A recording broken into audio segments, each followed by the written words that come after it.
গরু আমাদের দুধ দেয় না, আমরা কেড়ে নিই।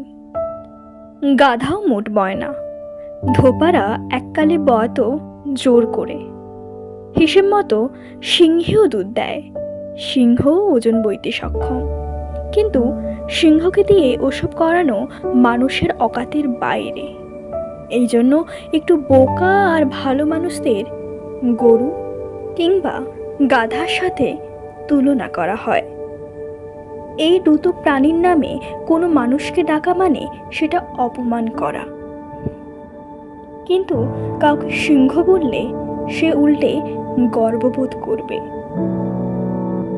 সেই সিংহ যে আজ অবধি মানুষের উপকার করল না, যার সামনে মানুষ গেলে মুহূর্তের মধ্যে পরপারে চলে যাবে, সেই সিংহ হচ্ছে মানুষের চোখের রাজা। উপকারী গাধা হচ্ছে হাসির বস্তু। অতিরিক্ত ভালো হওয়ার সমস্যাই এটা।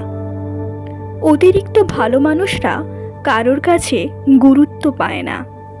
তুমি নিঃস্বার্থভাবে ত্যাগ করতে থাকো, ভালো মনে কারোর ক্রমাগত উপকার করতে থাকো। আঘাতের পর আঘাত সহ্য করেও হাসি মুখে কাউকে ভালোবাসতে থাকো। তুমি তার চোখে গাধা ছাড়া আর কিছুই হবে না।